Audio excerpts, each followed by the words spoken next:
Happy Greg Cody Tuesday to all who celebrate. Yeah. Mike Ryan last night at 1:30 in the morning, Stugotz, with a big giant smile on his face in bed, is just smiling time of my life because there was so much action in hockey and basketball. Great endings to the Nuggets game and the Sixers game, and the Islanders game, and the Bruins game. And no one cares about the Cavs and the Magic. I mean. That's true. Put it on the poll, please, at LeBatard Show. Does anyone care about the Cavs and the Magic? At LeBatard Show.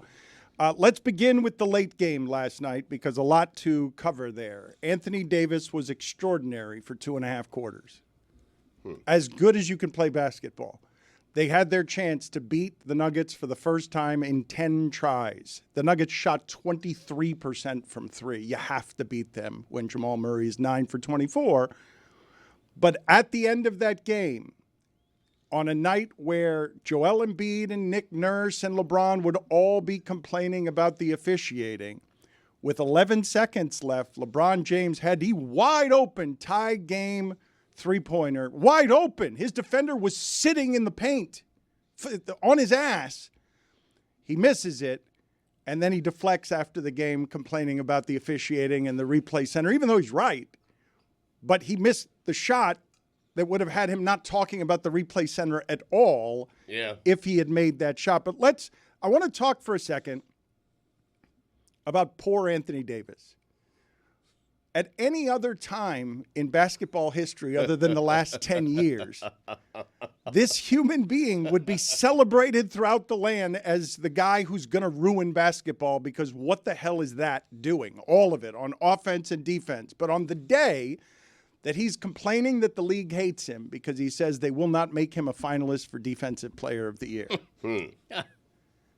Jamal Murray beats him toward the end of the game. Let's play first the post-game sound of Anthony Davis. He broke it down. Here's all you need to know about this game at the end as Jamal Murray, after, again, he went 9 for 24, but he was 8 for 23 before that last one, and he did it over Anthony Davis. 1 for 1 when it counted. I mean, thank you, Stugotz. You got it. And here's Anthony Davis, an uncommon level of pissed off.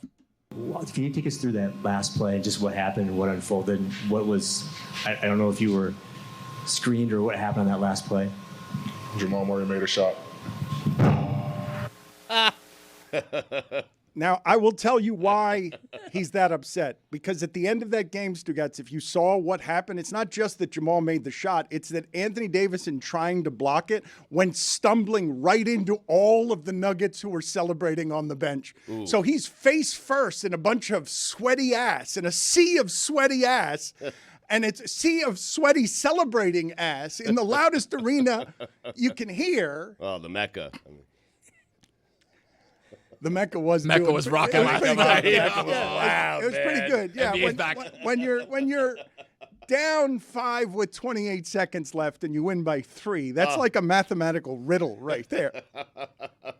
That's what happened in the Knicks game. That happens to the Knicks. They never do that. I mean, except the one time they did it last night, and the other time they did it with Larry Johnson. Grandmama. What are we going to do about how we think of James Dolan, given how his teams are doing? His hockey team, he's never gotten bad owner on his hockey team, even though he is a legendarily bad owner. But now that the Knicks are relevant and they're winning that game in that uncommon fashion, which has Joel Embiid afterward, Stugotz claims that now it's not just Rich Eisen and Dan Patrick who are stealing his takes, but it's ESPN and the entire industry. Well, I said it yesterday. I'm tired of Embiid. He's complaining every 10 seconds. It's an injury. It's a teammate. It's a referee. It's a bad call. We tried to call timeout. We didn't try to call timeout. It's never Joel Embiid's fault. And this morning, what do I wake up to? Now, I said that before last night's game. What do I wake up to this morning? Everyone's saying the same things I said about Embiid yesterday. Enough. Well, here's Joel Embiid after the game, and I happen to agree with him that I think the Sixers are better if he's healthy, but now it's 9 straight games that this guy has been inefficient. He's not healthy. He's doing the best that he can, and here he is after the game, frustrated. home and try to turn this thing around. We should be 2-0, so we good. We're gonna win this series. We gonna win this. We know what we gotta fix. We did a better job today, so we gonna fix it. But we're the better team, and we gonna keep fighting. It's terrible body language. I was gonna say I've bad. never heard a more confident words with the demeanor being as bad as it was. His face has been crying since that ball from Kawhi Leonard was bouncing on the rim. He hasn't stopped crying since. He has been somebody who has team results clearly underachieved. Not personal results, but team results. There's no reason that guy shouldn't be at the top of the Eastern Conference standing. It's shocking to watch him out there. Essentially just be a decoy on the perimeter. He can barely move at times. And previously, throughout his career, if this was the Joel Embiid that you'd be getting, you'd just shut him down. But the Sixers have done that so much with this player. They have to start getting a return on this investment. But, man, it is rough to watch him. It's rough to watch, but he also scored 34 points and had like 15 boards. So it's like, what do you do? Because it's tough to watch, but he's still producing. He's very clearly physically labored by this. I don't know how much of that is putting it on for the cameras. I'm not accusing him of that because like the bottom line looks pretty good, even though he's doing it in a less efficient way.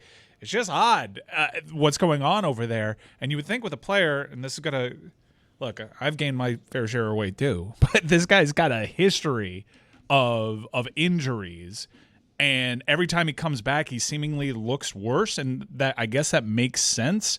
But if you're someone that's this fragile, you could use a dose of that heat culture, my friend, and get that body in some shape. I've gained a bit of weight too, is the way that you entered the fray Was there. that a pitch? I have too. Just saying, I'm just saying, we all have. Like, we were all snacking watching Tiger King. That all happened to us, but I mean, he's got to take care of his body a little bit more. It's interesting because what the Sixers are doing against the Knicks, it's kind of working. Like Jalen Brunson has not been good offensively. I mean, he's still getting rebounds and assists. No, he's been bad. He's been Chris. inefficient in Yes. both games. Yep. Like their game plan is working, and they're still down 2-0. Like it's just, I don't know. It's not good for them right now. When Kyle Lowry looks to be in better shape. It feels like Maxi's the best player on the floor right now. Like, I know Joel Embiid is the better player, but it feels like at this right now, Maxi's just doing whatever he wants at whatever point. How about Hartenstein? What a board last night. Huge board. Oh, he made countless big plays. I mean, seriously. I have a top 5 plays from the final 47 seconds of the Knicks game last night. You do? I saw that dig board. around for it. I saw that board, and I was wondering, man, if Embiid is in there, if he's in the mix, he doesn't get that board. I saw Sauce Gardner put up on X that he was sitting next to Chris Rock, and he was saying he talks just like he does in Everyone Hates Chris.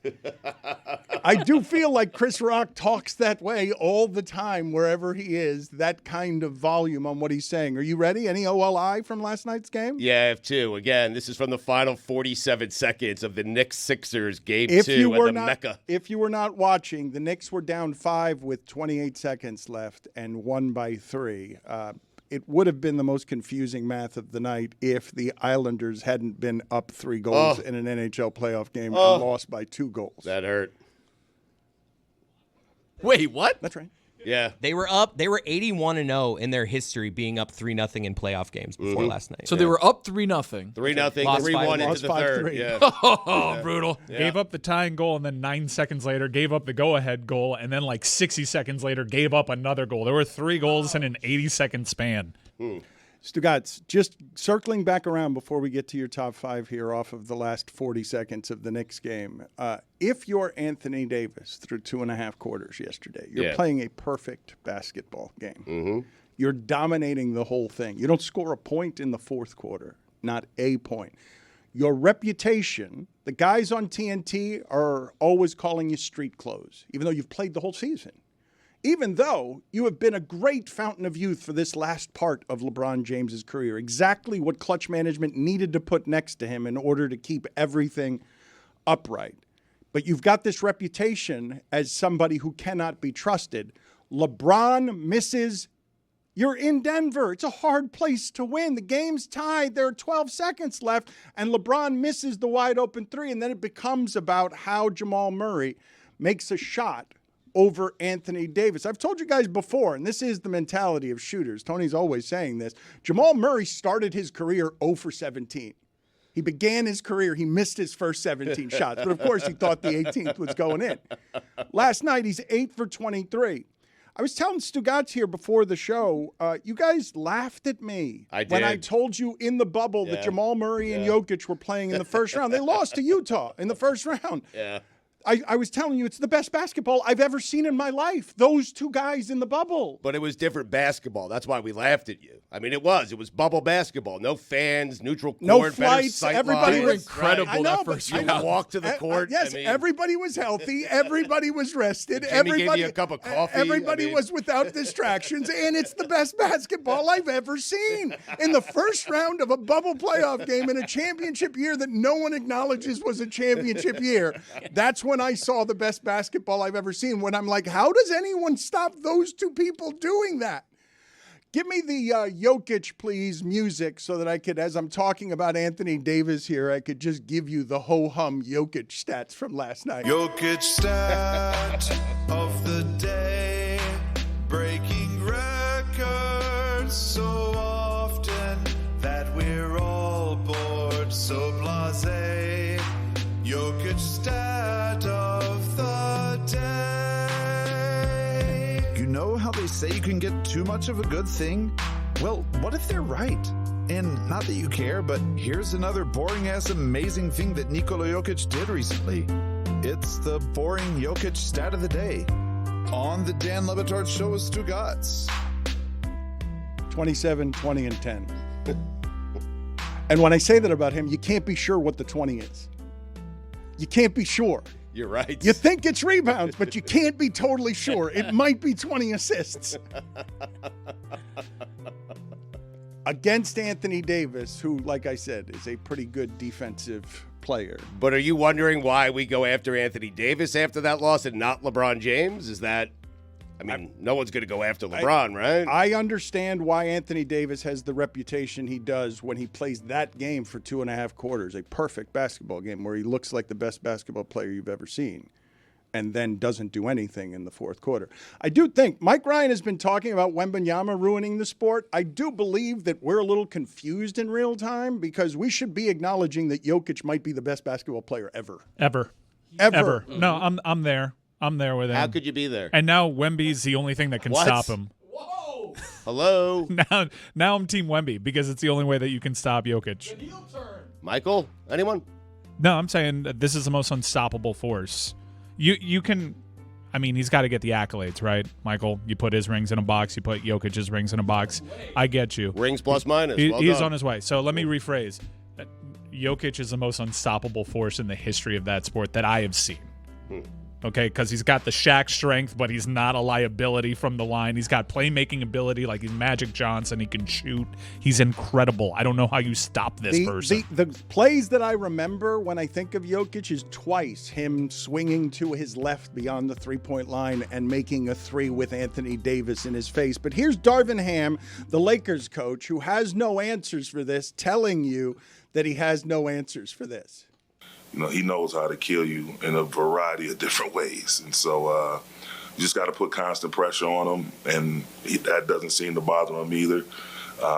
Taller than everybody, wingspan, skill set. It's like, I don't know what to do.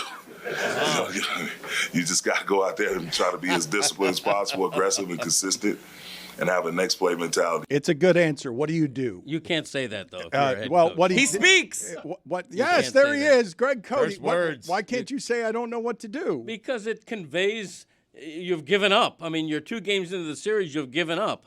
But I will say the last thing I want to hear is LeBron and Anthony Davis making excuses for losing to the defending champion. You're supposed to lose. You're a number 7 seed. You've spent so much time losing this season. You should be used to it by now and have a better attitude and how to deal with it. You're up 20 in the third quarter. Close out the game. Exactly. I mean, no excuse. Why are you making excuses? Yep. Everyone expects you to lose, including Lakers fans. Mm-hmm. The greatest thing to me in sports is a desperate champion.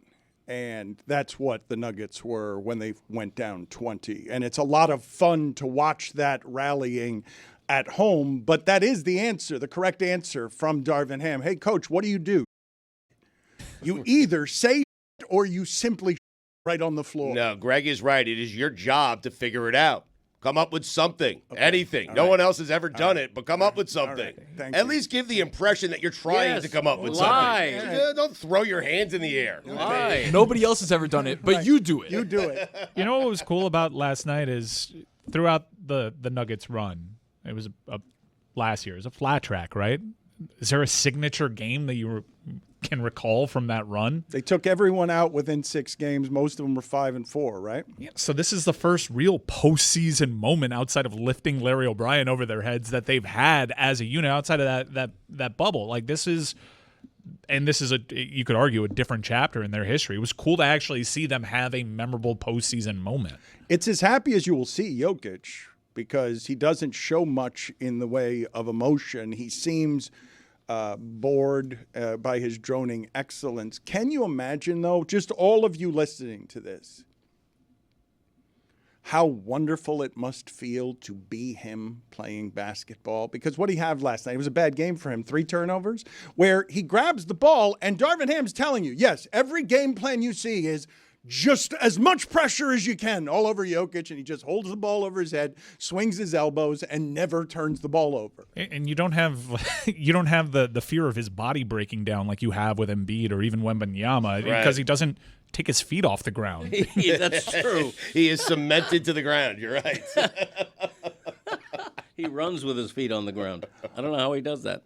You are of the opinion that Darvin Ham just has to give you press conference platitude there. Just pretend like you have an answer for Jokic, even though no one has an answer for Jokic. He can think that, and he's right. I mean, he's telling the truth, but you don't tell the truth in a situation like that, especially when your team is down 2-0. You give a platitude to the effect, we're going to figure this out. Yeah. But we they're got not. a veteran team. We're going to figure this out. But you lie. You got to lie. Give the impression. You have to lie there to your team, to your fan base, to everyone. You want your leader to seem like the leader has a solution to the problem. Right. Once the leader's like, I don't know, then you're like, okay, well, you're useless to us. Right. You should be fired, honestly. Like, you should fire. If you have someone that says, there's a problem, they're in charge, and I can't figure out a solution, and there is no solution, well, then I need to bring in a leader that can solve this problem. What are you doing? What is your purpose here if you can't solve the problem? That's your job. Solve the problem. And that's what I don't like about your 2 veterans on the team making excuses after a loss. They should also flip the script and say, you know what, we're down 2-0. We still got a great chance. I believe in us. Why are they excuses? He misses the winning shot, and he's blaming the replay. He's blaming the officiating. Come on, that's not an excuse. Make a shot. Soft. That was a soft foul on Murray. Protect a 20-point lead. For crying out loud. I mean, LeBron was pretty great. That was a great final quarter of basketball. That's up there with like the game 2 in San Antonio, that third quarter, which I think is still on an old DVR I have in the house.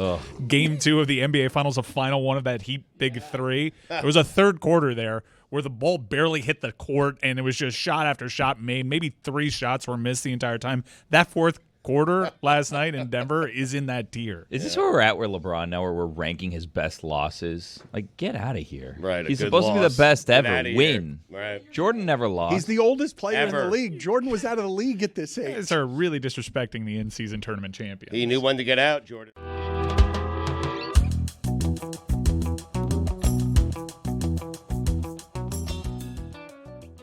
The foreigner with a big shot for the Knicks last night. Oh, yes. After a miss, too. Shooter's mentality, Danner. Yep. You know what that means. Next one's going in. Mm-hmm. Pablo Torre going to join us here in a moment. Got Stugotz's top 5 things that happened in the We're last talking about the 2-guard from Bologna. 40 seconds of the Knicks game. 47 seconds. That's a 5. Okay, sorry. Somebody writes in, what is up with Dan claiming to be a hardcore Miami guy throughout his entire literal career to now where he keeps having on Boston and New York guys and keeps slurping them up and giving them a platform?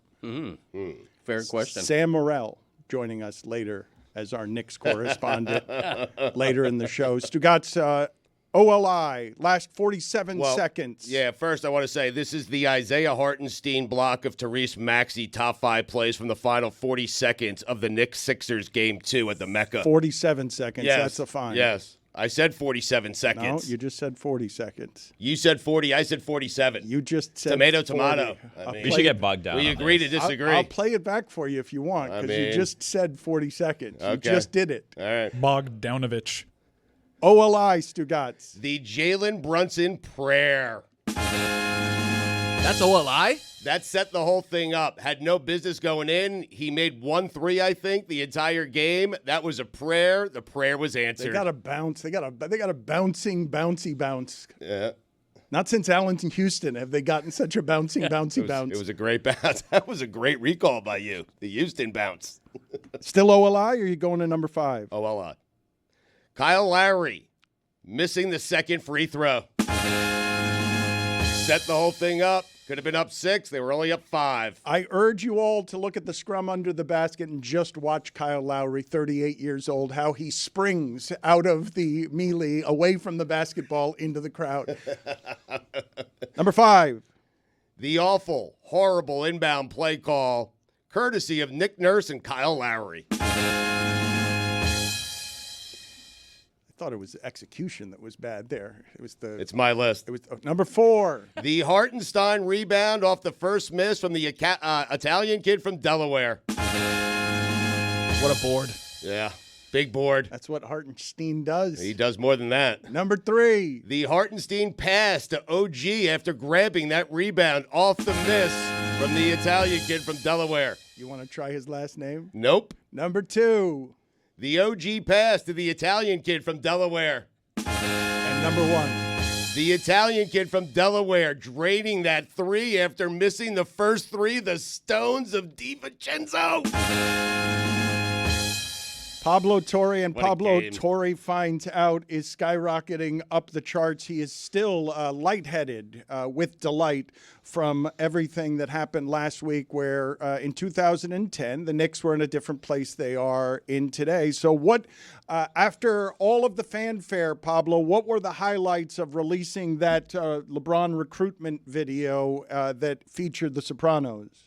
So first highlight for me is something that happened about 30 seconds ago, which is when you pronounce the word melee as melee. Did anyone else catch that? Yeah, we did. Yeah, Mike did, yeah. Fine. Okay. All right. The second thing I want to go to is something that happened last night, and I'll get to the video through the lens of all of this.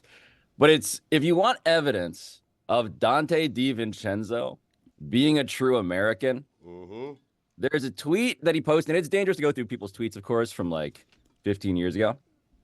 August 17th, 2011. Okay. My next finds out investigation, maybe even bigger than the Sopranos tape, is how Dante's dad feels about the fact that he once, his son tweeted this, quote, "To my dad, I'm a now, question mark, because I don't want to play effing soccer, question mark." If you want to know how American Dante DiVincenzo is, know that he once said this to the general public about how much he resented his dad trying to force him to play soccer.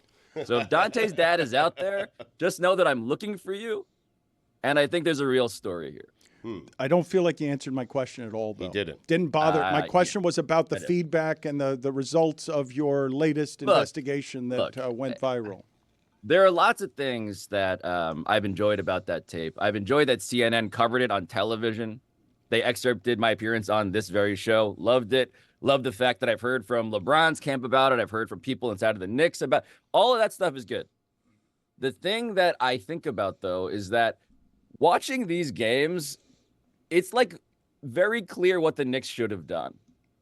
The Knicks in 2010 should have actually just featured in some real way the fact that the Garden at its best, and Stugotz, you know this, the Garden at its best is actually unparalleled. Like, the Knicks pitch in 2010 was so about celebrity. Hang out with the famous people. You can meet all of these. You can meet Harvey Weinstein. You can meet Donald Trump. Cool. But the thing about the Knicks right now, and Leon Rose was in the room, LeBron's agent, in the room for that pitch, and he's running this team right now.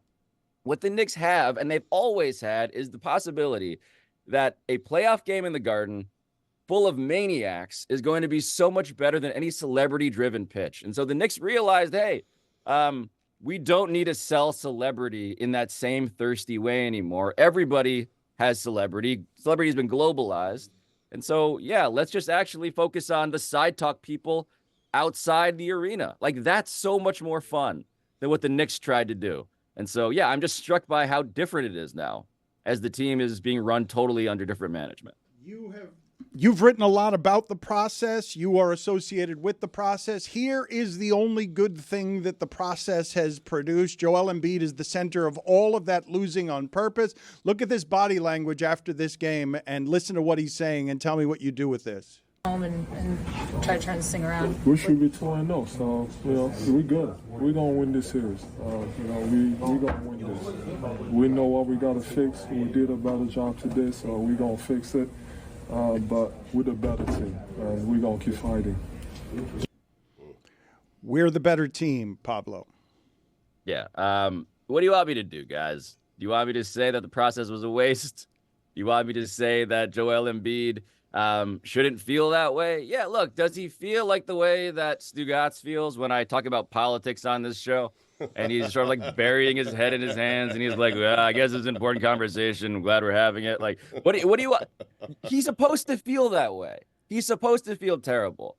And if you want somebody who is going to pretend like they don't feel the weight of all of the pressure on them in that way, then yeah, you want someone who's a better actor than Joel Embiid, who is famously not a good one.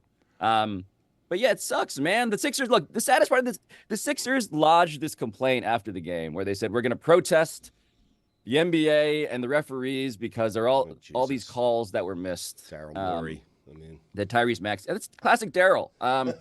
And I don't even have the energy to be like angry on their behalf anymore. Win games.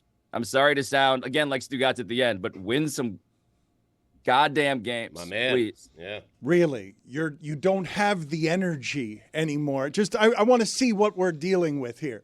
You're a professional gas bag. You took tired. so many laps because you thought you were responsible for coining it the process. He's figuring stuff out, Dan. Cut him some slack. And now you don't have the energy when he's broken down to the signature piece from the process. You don't have the energy to defend it. They should have won that game. Joel Embiid should have done something. Look, I've said this to you guys before. What I don't have the energy for is just repeating the same take I have about Joel Embiid. Okay? Like, Joel Embiid is the process. He's the whole key to this thing. Tyrese Maxey, as I say, is a revelation. Tyrese Maxey, when you watch him, he's exactly what a video game character that I control would play like. He's incredibly fast. He gets to the hoop at will, all that stuff, deep threes. He's tremendous. He was sick. He was great. Joel Embiid is the guy. And I'm trying to... It's just obvious what needs to happen. Joel Embiid needs to step up in a big game. And it just sounds like a cliche. It sounds like a cliche, and it's totally true, Dan. So, yeah, I'm tired. I'm just tired of being the prophet of the process. I am. The other option is that they rushed Embiid back from his surgery and that he shouldn't even be playing and that they should sit him. Yeah, I mean... But this is why, yes, on some level, yes, it's true that Joel Embiid is playing hurt. Joel Embiid should not be out there. And yet, this is the exact reason why Joel Embiid exists. This is why the process happened, is for moments like this. And yeah, look, it's weird, man. It's weird for me to watch this series. I grew up in New York. I left the Knicks as a fan base because of James Dolan. And I joined a team that lost on the way to winning, and they haven't won nearly enough. And so I'm caught here like a divorced dad who's like looking at their kids being like, I guess I love both of you, but I hate one of you more because of stuff you did before. And now the one that I love more is disappointing me. Like, it's just, I'm tired. I'm just tired. You can't come back, by the way. I've been told this. Your fandom. I've been told this. I just don't understand how you've arrived at a fandom that is tired. Have you watched the Philadelphia 76ers, Dan? Have you watched it? I have been every year. Look, what I am hoping for, of course, is what Greg ultimately just snuck in there, which is that Joel Embiid is healthy enough to be evaluated on his own terms. Until then, what I am doing is parrying and fending off people who want to litigate the goddamn process every time, even though it was 5 general managers ago. You don't need to keep using the Lord's name in vain just because your fandom is in vain. Pablo, Joel Embiid is 30 years old. I understand I guess because Sixers fans or supporters are naturally predisposed to shut him down the second that you see him hobbled. But this is what he's out there for. As you mentioned, there comes an age in an NBA pro's career where you realize this is the prime. This is the window. We're not really going to elevate ourselves. He has to be out there. The window is right now, and if you guys remember a moment from Game 1, which I believe is the most incredible moment in these NBA playoffs so far, among all of the things that have been so great. Yeah, the dunk. Last night. The dunk off the backboard. The dunk off the backboard into a collapse onto the floor, into the idea that everybody who roots for Joel Embiid made peace with the fact that, of course, this is how the story ends. Everybody watching that was like, yep, that's it. Cool. That's of course. And so the tiredness comes from the fact that emotional cycle in miniature in 5 seconds has been playing out for years now in macro.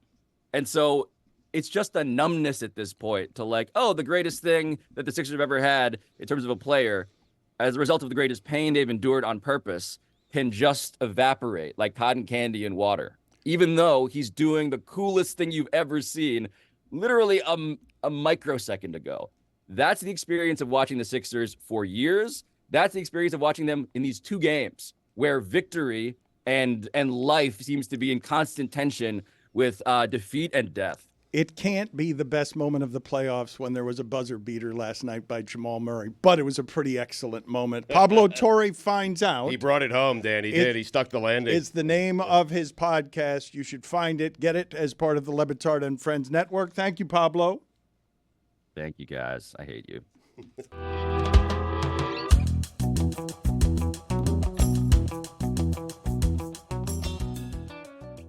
Let's do of course. Let's do this segment here with Ron Magill. We'll get back to Heat Talk in a second. But people are really mad at our show, and I think from what I can gather, Mike, these are just people coming. I'm mad at our show. You said that they were better this year.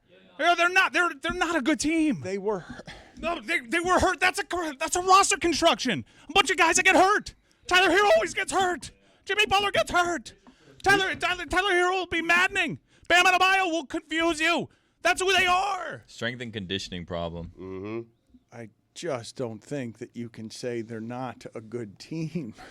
You can also say that Boston got a lot better, Dan, yes, because that's agreed. okay, but they're not close to Boston agreed. right now. They're not close. No, but nobody is. Well, the Knicks are. No, so nobody why try? is. I don't understand. Boston added Porzingis and Drew Holiday. We added Thomas Bryant. Agreed. That Max Strus ended up being a big loss, huh? Yes, because he was a fully formed player. We're all here developing players. They're just Ron McGill's here talking. When did the Heat become the developmental league for other teams is what I want to know. Been to the finals 2 times. Billy, you've been offering me a sentence for 2 days. How so? Like where it's one sentence. If I say more than one sentence, I get kicked out, so I got to keep it tight. I mean, he's right. I mean, they develop other players. The other players go elsewhere. I mean, it's happening. It's going to continue to happen. Hello, Ron. You guys sure you want to talk to me? I think you all need some therapy over there. Things are going a little awry. What do you think? Why don't you you go ahead and give us your assessment as a longtime friend of the show who has great concern as he looks down upon us from a more reasonable, sane place. I'm just afraid Mike's going to blow a vessel. I like the guy. I need him for my highlight next year. I want him to settle down a little bit. That's another team. Yeah. Jeez. We realize that we're not good enough. Change is coming. They were in the finals. And we were in the 2 years finals ago. 2 That's years what you ago. do. Ooh. Yeah. Well, got to keep up. I mean, okay, you guys can keep saying they were in the finals last. It was less than a calendar year ago. Same for the Cyclones. Exactly right. Exactly. The Cyclones were in the finals last year too. Yeah. And we kind of didn't get better this year. Got to move on, Dan. There's always next year. Cohen's ownership knows what they need to do. Got to want to earn. I mean, the Dodgers added Ohtani. Right. I mean, got to want to learn. Exactly right. Got to want to earn. Got to want to learn. And you got to move on. They're not good enough right now. I got to do something. Dear Pat Riley, do something. Add somebody. Make Jimmy Butler your 3rd best player, and you got a championship contender. Right on. Guy don't want to earn. Dynamite day. Got to want to earn. Got to want to learn. They rhyme. Thank you. Am I right, Ron? Yes, sir, you are. Okay. Ron, which animals gotta want to learn, gotta want to earn the most? The mouse. The mouse. Everything wants to eat and kill the mouse. If you don't learn, you don't earn, you're going to be eaten. How about that? It's a gacky. Wow. That's interesting. No, Tony, why aren't you saying anything? You're the basketball guy there. You're probably the best player in the studio. Why aren't you saying anything? Look, Ron, I feel like I'm co-signing everything that Mike has to say. Everything that Mike said, I agree with. Plus, I'm a Wolves guy now, Ron. I love the Wolves. What? Really? I'm a Wolves guy That's now, it? yeah. The animal. Anthony Edwards, I was like, you know what? I like him. You can't come back. Wait a minute. You're now with you're a Minnesota guy now? Right now, I'm a Minnesota guy. Yeah. Until the Heat bring me back. Wow. Ron, why are ferrets so expensive? I was at a pet store the other day and I was buying dog food and I walked by and I saw a ferret was $400. Why do they cost so much, and are they good pets? First of all, they have a very, very bad smell that's almost impossible to get rid of. It's a musk. Anybody who has a ferret as a pet, you will know it the minute you walk in their house. You just kind of go, it's horrible. Okay. Now ferrets are become like designer ferrets. You know, they have different color coats of them, so they get a little bit more expensive that way. I would never buy a ferret in a pet shop anyway. These exotic animals, even though ferrets now have been bred generations now for human care, but I would get with a reputable ferret breeder if you want to have one, but realize that this is not an animal that is going to make your environment smell good by any stretch of the imagination. They can be very curious. They can be destructive. If it's not properly raised, they can give you a really nasty bite. Remember, this animal is the descendant of the polecat, which is basically one of the most aggressive predators on the face of the planet. This thing tears up and ears up so many different things. It's amazing. So you've got an animal that, yes, generations now, they have bred them for domestication, but I would not recommend having one unless you've done a lot of research. Again, for me, the smell is the overwhelming deterrent.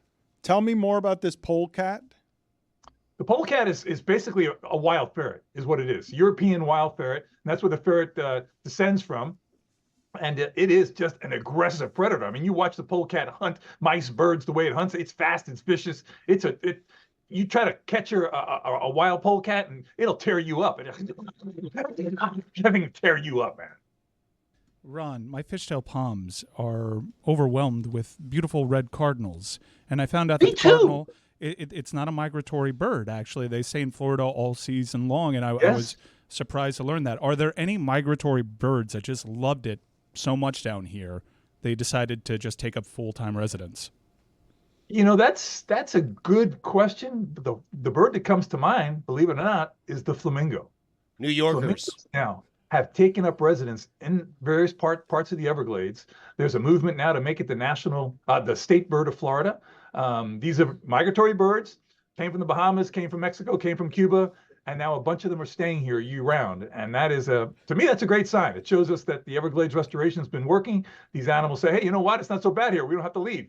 And we're staying. So that's a bird that comes to mind that I think could make a big impact in the next year or two.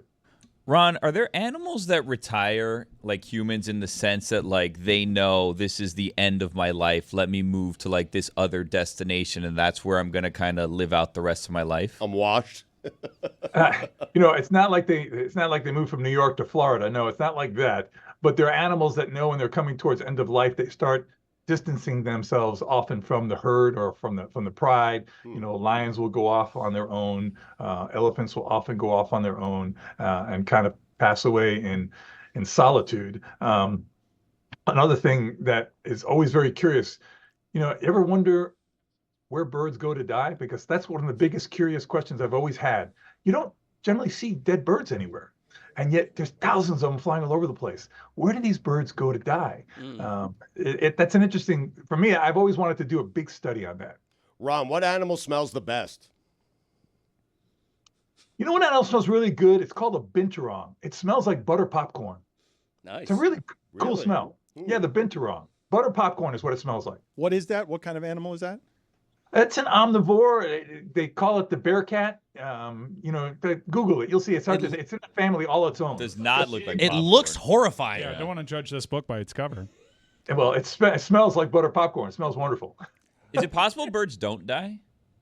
No, birds die. Everything not that lives what's dies. possible. Sometimes Billy, longer than Billy, others, what, but Billy, what? Do they ever die in midair and literally fall from the sky? bears have been wrong, and they do. They do. It's happened. These phenomenons that have happened in Europe, like huge storms, and all of a sudden, literally, it has rained dead birds. Like hundreds of them fall out of the sky dead. Are birds subject to heart attacks? Yes, they are. Wow. Wow. Can they do anything to prevent it, like a pill or exercise or anything? Baby What does aspirin. birds do to exercise aside from flying, I guess? Well, that's pretty good exercise, Billy. Think about it. Yeah, it is. I've never Yeah. done it. Are there aviary cardiologists? Is that like a specialty? All right, There Ron, are I'm going to eight- go there- to there are this eight- video. I'm going to go to this video real quick of this man in Florida. Of course, it's a man in Florida, and he's wrestling with bare hands and with bare feet. He's wrestling in the street, in the middle of the road, in a flannel shirt and a trucker hat, a gator, an 8-foot gator. He's an MMA fighter. He went viral last year for trapping a different gator in a school parking lot. And according to Fox 35 Jacksonville, he was attending a hockey game with his family when the sheriff's office alerted the Fish and Wildlife Conservation Commission about the gator disturbing the peace. So they dispatched this guy because he's an official alligator trapper. What do you do with this video? It's a look at me, Louie, as you guys would very well say.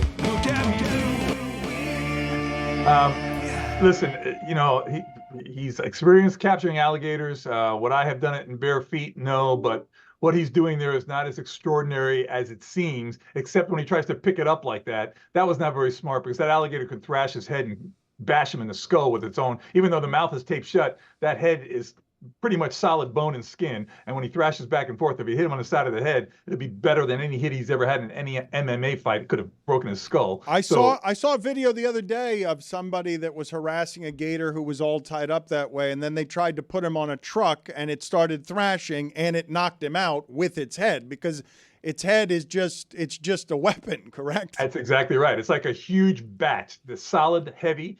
So him lifting it up, him getting on the alligator, taping the mouth shut, that's a pretty standard process. Anybody who has experience, it's not anything extraordinary. But then him picking it up the way he did like that was that was a look at me, Louie. That was look at me, MMA fighter, macho man. Ron, you were rooting for the gator there, weren't you? Against that guy. When he picked it up, I was kind of rooting that gator would whack him in the head. Yeah, me too. Just knocked out cold on the road. That would have been the perfect ending. Yes, sir. Hello. I've got another video for you from Montana. I was not aware that there were still traveling circuses, but evidently there are still traveling circuses. Put it on the poll, please, at LeBatard Show. Did you know that there were still traveling circuses? But evidently an elephant just got loose here in the street, and this is very dangerous, right? Yeah, I'm familiar with this story.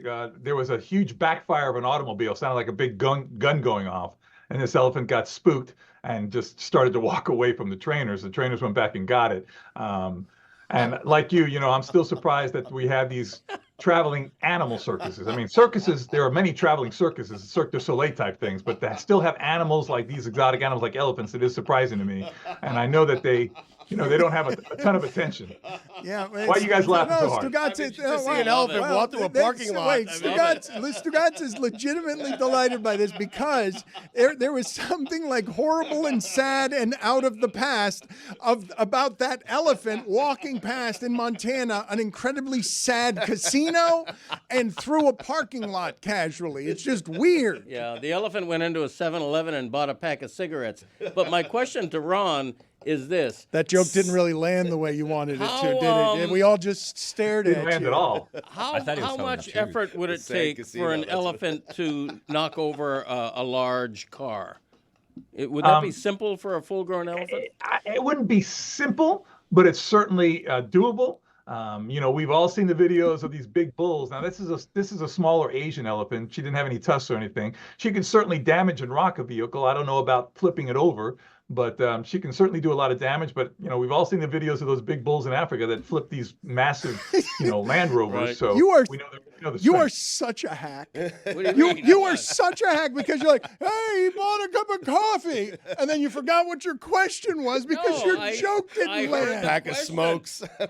He bought a pack of cigarettes. It's not my, You're just elephant smoke. But Dan and Not a I lot were of on people know that. Dan and I were on the true. sad casino though. You're a hack. We were doing casino bit, and you had to get in with. And can you imagine the elephant smoking All cigarettes? right. If the elephant goes in the casino, Yeah, he's allowed to smoke. Paying cash. That's true. He's Using allowed his to smoke Apple in a card. casino. Yes. Ron, do elephants smoke? No, they don't, Billy. Oh. That's why they live so long. Am I right? Hack.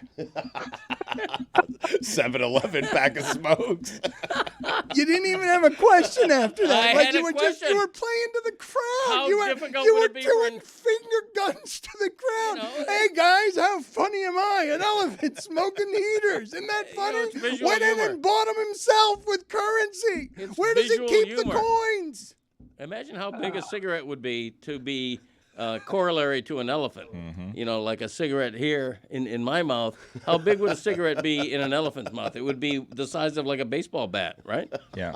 Something like that. Would it Ron? use its trunk to take it out of its mouth? I don't know. Thank you, Ron. The size of I a really baseball. think. Thank you, Ron. You're right. I think an Good luck with the elephant. rest of the Thank show, you, guys. Ron. Thank you. Been looking for those for a long time. Thank you, Ron. An elephant can grip a cigarette. Thank I you, believe Ron. That. Thank Bye, you. guys.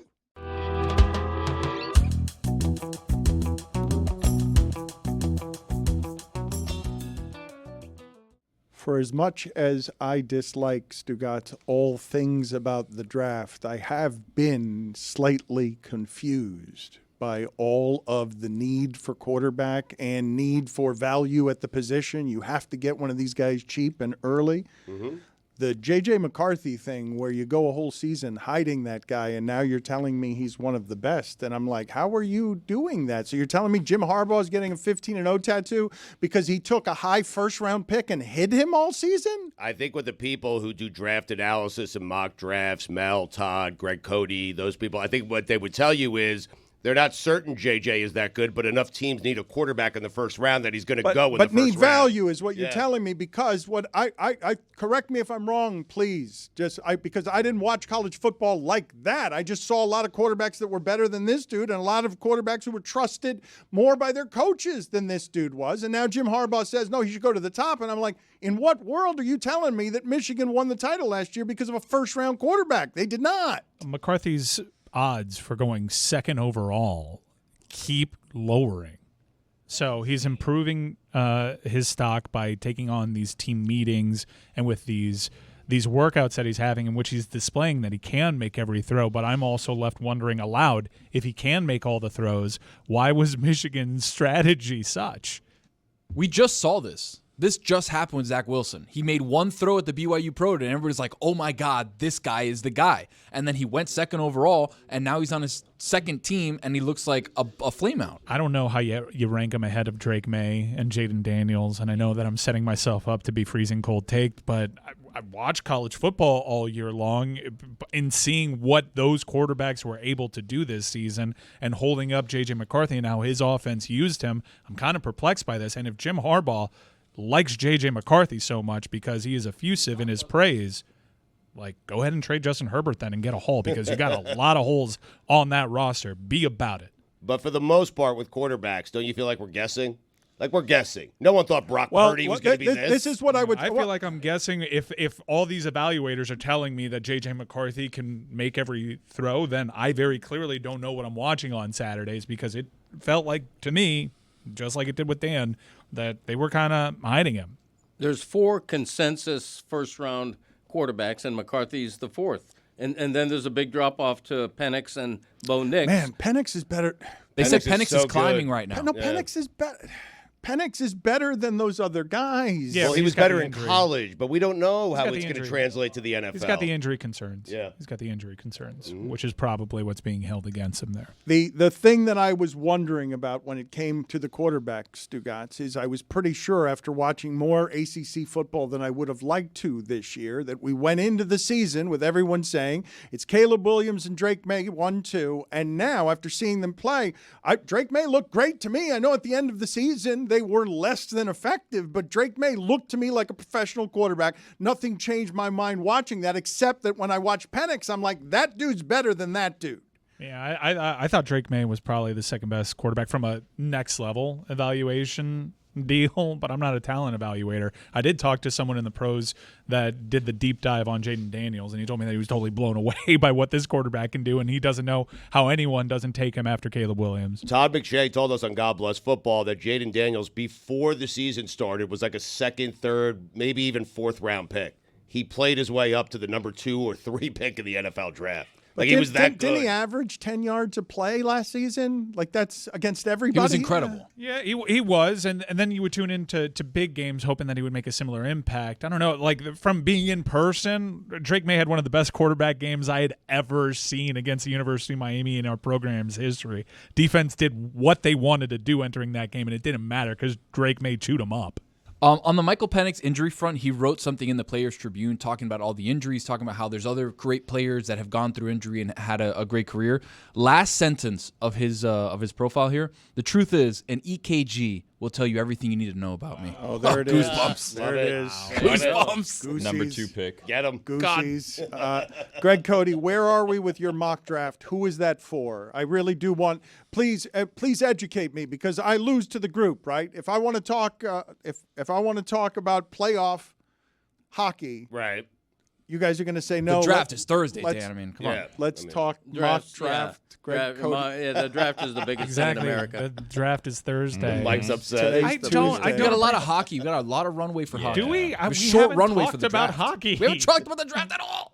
It's on Thursday. It's just I don't know. Hockey's position like soccer is on this show, and it's weird. And we actually talked. I tried to talk soccer this morning, and I more got soccer scoffed than, at. Good point, than Billy. hockey. Yeah, There's a superstar that has gone missing. And also, William Nylander can't make the lineup for the Leafs. Mitch Marner's avoiding contact. That seems bad for hockey. Maple Leafs fans are up in arms, yet they're tied 1-1. We've got a Game 2 down here in Hockeytown for an Original 7 franchise, and we're not talking about it. It's a weird series, Toronto and Boston. Like, both those teams, like who do you think comes out of that series? Because there's just Boston has been good all year, but there's just something off about them. Well, yeah, what's off about them is that they switch goalies every game. What kind of analysis is that? Good analysis. There is something off. I've been locked in on the Bruins, Dan. He's right. He's super right. They started out hot, and now there's just something off of them. They have 2 great goalies, but it's just they have Marchman and they don't have Bertuzzi anymore. They have Marchman. Who's the other guy they have, Mike? Marchand? Marchand. Yeah. Marchman's on Dallas. They got the pasta man, Pasternak. You all right? I'm telling you, there's something off with Boston. There is. What they're doing is they're alternating goalies. What kind of analysis is that? I mean, they lost 2 straight, headed into the playoffs. They haven't been the same team since the All-Star break. Yeah. Go ahead, just mock, Dan. What do you want to add to it? Let's stay right here. Mock draft? They are married to a strategy over in Boston where they switch the goalies no matter what. Weird. Jim Montgomery didn't do this. Despite doing it throughout the regular season last year, he changed up his ways, and he lost in the first round to the Florida Panthers. Yeah, so he said, no can't matter do that. what, I'm sticking with this. Even if the goalie does have a good game, we're flip-flopping him for the very next game. And I don't think the playoffs are the time for that. No. This is the rare if you have 2. They actually do have 2 goalies. They have 2 great Yeah, goalies. but you don't have one. I mean, No, but this is the rare one where they just have 2. Yeah. You got to go with the hot mitt. Yes. Yeah. Is it time to start questioning Jim Montgomery? It is. Here's what you do. You play one goalie until he loses. He loses. You play the other goalie. You play him until he loses. It doesn't seem that hard. I fix you. Playoff hockey. I fix you, Boston. Mm-hmm. Where is William Nylander? That's what I want to know. What is happening? Who is William Nylander? Who is the audience for your mock draft, Greg Cody? NFL fans. Are you kidding me? It's the most anticipated single thing in the Miami Herald every year, the mock draft. Wow. Is that true? Yeah. People It's are for all red-blooded over it. Americans, Dano. That's right, Dan. That's exactly right. No, it's. I'm looking forward to doing it. I think I may do a live mock draft analysis Thursday night. Excellent. Where are you going to do that? From my home. Nice. Yeah. On I God don't- Bless Football, you mean? I don't think he means like audio. Like you're gonna just like be blogging. Yeah, I'm gonna do a pick Old by school. pick grade of my mock draft. You know, if you were to do this in real time, Greg, there would be you doing it just. We're doing a watch along. You're welcome to join us. can hang out if here you'd with us, like. yeah. You So should Greg, do when that. a team makes You a pick, I could throw it to you for analysis. You should. They're doing a watch along. You Yeah. should participate by televising whatever From your nonsense. I think Mike Ryan should televise his group chat on the NHL. I think that should go be scrolling right down our screen right now is what should be happening. Just put my phone up on the screen. Yes. It's not a good Yes. idea. I think it's a The good most idea. dangerous Group chats games, are a bad idea. to Group make chats are a public, very yeah. bad There's idea. always the one. Yeah, you remember know? what Neil Brennan said in his most recent special about friends and texting. I do, but for those who don't. Well, if you know you have a good friend, if your texts ever become publicly exposed, you get fired. Wow, harsh. Greg, how many exactos for you last year? 5. Really? Wow. Yeah. Wow. Is that a record? What's the Yeah. record? That's about the norm. In the past 7 years, I've had 40 total. You're not counting, though. Well, it's about 5 a year. Huh? You got some bad years, some good years. All of it's asinine, though. Like, you average 5.8. Do you realize how bad a success rate that is to get 5 exactos? That's actually good. No, that's really good. Mel says the same thing. Yes. Mel says you want to get 25 of the 30, 32 picks and 5 Thank you. exactos. Yep. I understand. That's why Greg Cody always kicks Mel Kiper's ass on this. Like, that's the reason he counts is the only thing that matters. If I told Greg Cody, man, this would be a good list, Greg. If I asked you like the things you want from this business before you go, Right. the concession from Mel Kiper that you're better at picking exactos than Mel Kiper over a 10-year run, you'd put it highest place on your resume. Yeah, that it would rank up there. But you use Mel's picks to research. No. No. I scan several mock It's an drafts that I aggregate, respect. right, Greg? It's Collects an aggregate of information. all the other ones. Uses Mel's. Fantasy Pros. Mel uses him. I mean, FantasyPros.com tracks mock results every year. Last year they ranked 172. I had 133 composite points by whatever their methodology is, and Kiper had 134. So he actually close. beat Big me by year. 1. So this is a Look big at year, that. though, However, right? One out, the mock drafts that I personally beat included Peter King, Mike Florio, Chris Sims, Todd McShay, Armando Salguero, There you go. several others. Several that, others. of known. Who'd you known throw in mock there? drafts. Armando? Something? Yeah, What you know, happened? What did you throw? had no business being there. Wait, It's wait, a local what? thing. No, It's a give me- local thing. What was the Yeah. list again? Give me the list again. Peter King, Mike Florio, Chris Sims, Todd McShay, Armando Salguero. Just to name a few. Yeah, just random. You took them all out? Random names. Yeah, I my mock draft was rated higher by Fantasy Pros. What about Orlando Alzagari? I don't think he was rated. Does he do a mock draft? I don't Big know. O. Does he do a mock draft? I don't know. He's just asking. Sorry. Yeah. He's already on to next year. I mean, Yeah. You know, some people do mock drafts like 3 years in advance, which is ridiculous. And that's Can what's you imagine ridiculous. that? That's what's ridiculous. Yeah, it is ridiculous. Kuiper's first mock for next year comes out day 3. I don't before the draft's understand even it. done. Why- It does. It's why- amazing. I don't think there's any place in sports where I have a larger disconnect than here. I don't. I'm like, what? Wait, so you guys care whether Greg gets 4 exactos? Yes, we do. There's a Yes, we trend. do. There's a trend in mock drafts that is very unsettling, and I'm trying my hardest to hold up a shield against it. And here's what's happened in mock drafts now. Everybody does many mock drafts. 5.0, 6.0. Kiper does a half a dozen mock drafts. Cop-outs. Cop-outs. Greg Cody does 1 mock draft. That's That's how right. you do What, it. what about do that, one. Stands the Kiper? test of time. lazy. What about that, Kiper? How about that? One. How about it? Did we Mean get your- maximum. All of this mock is draft. the perfect setup for you to give us your Mean pick. Did you give us the pick? Give us the pick. Okay. All right. This is this is going to be one of my exactos. 14. This is one of them for sure. 13. Okay. Guaranteed exacto. This is for sure an exacto. With the number 7 pick, the Tennessee Titans draft. This is a new and unimproved Dan LeBatard show with the Stugotz. Gamble on by DraftKings. This is the Dan LeBatard show with the Stugotz podcast.